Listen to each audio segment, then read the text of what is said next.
Welcome to the Miami Book Fair.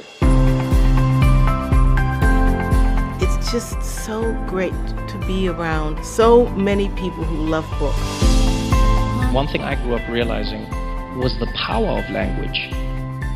Whoa! This is amazing.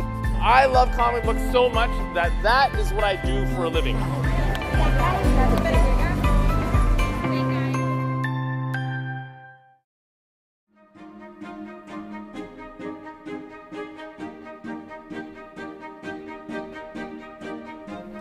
Welcome back. South Florida just experienced the wrath of Hurricane Irma.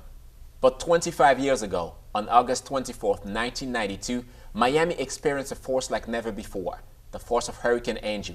Those who lived through it and managed to survive were left with painful memories of utter destruction. Like many, my next guest decided to take pictures of the devastation. Barry Fellman, director of Center for Visual Communications, a South Florida nonprofit organization that promotes the arts, put together a collection of some of those photos in the book titled Hurricane. He joins us now from the Center of Visual Communications in Wynwood. Welcome, sir. Hi, James. We understand that you had put away these pictures for many years.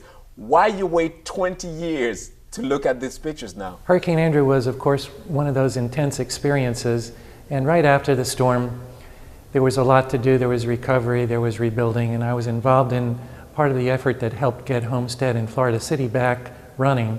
So I had made the pictures and put them away, thinking eventually that I would come back to them. But things happen, you get sidetracked, you get involved.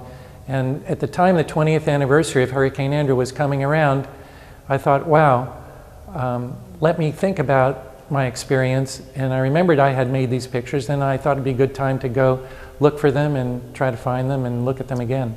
I see. I went through pages of the book. So in that specific book, The Hurricane, we do not find pictures of people nor their suffering. Was it intentional? Well, there are two reasons why there are no pictures of people. First of all, at the place where I photographed, which was the Kendall Tamiami Airport, there were no people there. By the time I got there, I was able to reach the airport. This was within a few days after the storm had hit. So many telephone poles, concrete power poles were snapped, cracked in half. Wires were all over the place. Roads were blocked with debris. It really wasn't safe to travel too far in the car, and you really couldn't. After a few days, they cleared some of the major roadways, and I was able to get close enough to the airport to walk onto the airfield. And at that time, there were just no people around. The other reason was that I really was not comfortable making photographs that were that close to home. Although we were lucky and we didn't have major damage to the house, we were only about 1.5 miles away from the airport, and it didn't seem right to me to be focusing on the destruction of the homes and the community, and I just didn't feel comfortable photographing those things. So when I came upon the airport, I thought, wow, this is an unbelievable scene, and it occurred to me after I had been there the first time that it might be worth coming back with my camera. What made you put all these photos into a book? When I walked onto the airfield, my experience was trying to make sense of what I had seen there. And as I recalled, looking at the pictures, and I hadn't thought about it till I looked at the pictures some couple decades later, was trying to place myself and make sense of a scene that had no real basis in reality. I had not, of course, experienced anything like that. And being on the airfield with these masses of twisted metal, I had no real idea how I would approach even understanding what was there. Eventually what I did was I walked around from one pile of shiny, colorful plane parts and twisted wings and tails to another.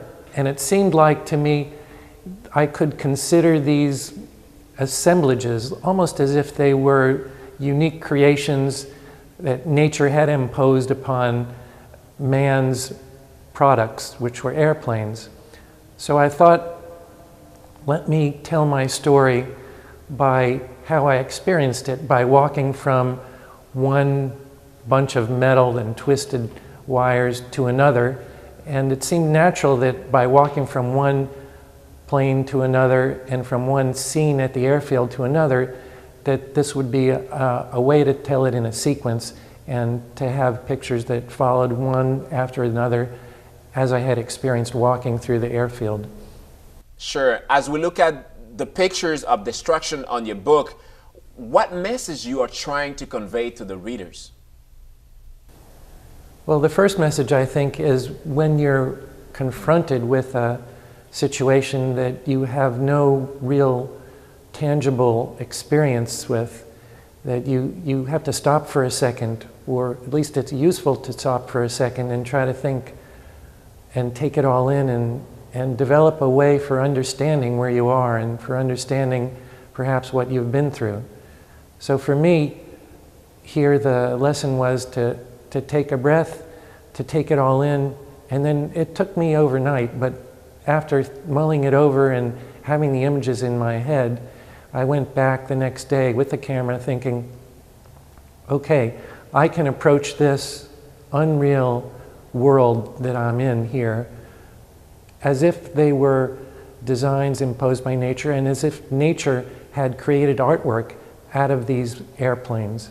So that's what I did, is I developed a new point of view, and I think that's part of the message of these pictures that I hope people will take away, is that when you're confronted with something that's totally unreal and that you have no basis for comparison with, you can try to take just as unusual an approach by thinking a little bit out of the box and trying to find a different point of view than you're used to taking day to day. With the recent tragedy in Houston with Hurricane Harvey, in the Caribbean and also in South Florida with Hurricane Irma, and in Puerto Rico as well with Hurricane Maria, what parallels do you see with Hurricane Andrew? Well, one of the first parallels, of course, is that it's very important to be well prepared, but that even if you're well prepared, hurricanes are very unpredictable, as is these large weather systems. So as well as you can be prepared, there's really no guarantee that the storm is going to hit you or it's going to avoid you. The other thing that I think is very much appropriate for whichever situation you're talking about when it comes to hurricanes is that in the rebuilding and in the recovery process, transportation is a key issue and communications are a key issue. This was a very big factor in the relief effort that came to the people who were affected by Andrew, and has become a very big factor in the relief effort that's coming to those that were hit by Irma and Maria. Mr. Fellman, you live in one of the areas most affected by Hurricane Andrew. What do you remember vividly before, during, and after the storm? Well, before the storm, we had a pretty short preparation time, but we all took it seriously. And those of us that had been in Florida and through hurricanes before, we got our water together, we bought food that didn't need refrigeration. Some of us had generators and flashlights, and we waited it out for about 2.5 days. That was about the time frame we had. Hurricane Andrew was a more compact storm, and it was traveling a lot quicker than the one we've just experienced, Irma, and also Harvey. So one of the things that I remember vividly was the quick preparation. During the storm, one of the things that really is etched in my mind is the sounds of the wind and the howling and that freight train type of sound many people describe when the eye passes close by. That audible sound is something that I think those of us that have experienced will always remember. And so far as after the storm, I think that one of the major memories that is quite vivid is not only seeing the total devastation and destruction of the communities right by where we were living, such as Country Walk, which really came out of the storm in splinters, was also the lengthy recovery process. Power took quite a long time to come back, in many cases weeks, months, and in some parts of South Dade, it was literally years before they were rebuilt. So the lengthy recovery process is really quite vivid. As a photographer and visual artist, did you see things different after Hurricane Andrew? Well, I think after an experience like Hurricane Andrew, and I was involved in the recovery effort at Harris Field in Homestead and a little bit in Florida City, you can't help but see things differently, not only as an artist, but just as having gone through the event. So, yes, I was affected and I did see things differently and maybe feel a little bit more compassion for, at that time, for those that had gone through such destructive forces. But the lesson that I think that I took away as a visual artist was to trying to take a deep breath when you're in a situation that you just have no basis for comparison with, and try to let it sink in, and then allow your mind to wander till you come to a way of thinking about how you can approach it as a visual artist. And I think that's what I did with the photographs in the book. I found a way to approach them that was different than I had thought about approaching other things before, and part of that was deciding how I would tell the story going from one mass of metal to another, and also how I would approach the images themselves. And in this case, I decided to become more of an abstract type of artist and work with the idea that these were a sculpture and these are objects that I could photograph, having their own unique sense of order, even though they were part of an enormous type of disorder that we were living through. On the book, we find an essay written by former WTVJ chief meteorologist Brian Norcross. First, how did he get involved in your project? And secondly, what kind of story would we find in his readings? When I decided to work on the book, one of the first things I thought was, wow, I need to speak with Brian, because I started to do some research speaking to some of the people that had worked at the airport and that had planes there. A buddy of mine had been restoring World War I and II airplanes at the Tamiami airport, and one of the reasons I was interested in going there was to find out how he fared. He had started a museum there for the planes, and unfortunately, he didn't fare too well. Although he did end up rebuilding most of the planes, he did move them to the Orlando, Tampa area.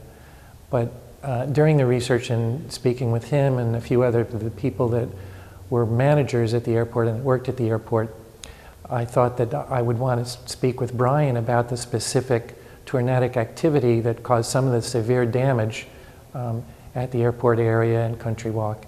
And in speaking to him, I came up with the idea that he might be interested in writing an essay for the book, which he was very interested in doing because he had been meaning to write about his experience with the storm and his preparations, which were extensive, and also the way he was able to help people during the storm because of the preparations that were made by his station at his urging and his request. So it kind of came together naturally, and as it turned out, he wrote a short version of his Hurricane Andrew story for my book, and then decided that he wanted to write the full-length version while he was working on this essay for the book. So his full-length version of the story was actually published just a couple of months ago, and it really gives an in-depth view of the things that he kind of summarized in what he calls the short version of the Hurricane Andrew story, which is the essay in the book. Brian Norcross talks about the lessons learned after Hurricane Andrew. Do you think we've learned anything from this catastrophe? Well, yes, we learned quite a lot. And one of the very important lessons we learned was that we needed to bolster our building codes. And this was a big factor, and has been a big factor, in saving lives during subsequent hurricanes. And this has really been one of the things that helped South Dade, and especially South Dade because that was where the codes were beefed up. So that was one of the things we learned, is that we needed to have stronger building codes, and we did implement them, and they have saved lives. A couple of the other things that were important is that just because you don't hear from part of the places that were impacted by the storm, that's not necessarily good news, because in Hurricane Andrew, communications fell apart completely. We also experienced that in other storms. And in Hurricane Andrew, because of the lack of hearing about the dire need, the officials incorrectly believed that people were okay down south. There was nothing further from the truth. So part of the lessons we've learned is that the communications infrastructure needs to be beefed up. That has not been implemented, and that's one of the things that sorely needs to be done, as anyone can attest to during these last weeks, trying to call people through the cell phones. The cell phone system is really not robust enough to handle emergencies, and that's one thing that needs to be addressed. Mr. Fellman, thank you so much for sharing your story with us. We'll see you at the book fair. Thanks, James, for having me here, and I'm really glad to be part of the book fair this year and look forward to the great events that you have planned. And remember that this year's book fair begins on Sunday, November 12th, and ending with the street fair the weekend of Friday, November 17, Saturday 18, and Sunday 19. For more information about the Miami Book Fair, you can log on to miamibookfair.com. Hope to see you there. That's all we have for now. I'm James Pierre. We'll see you next time.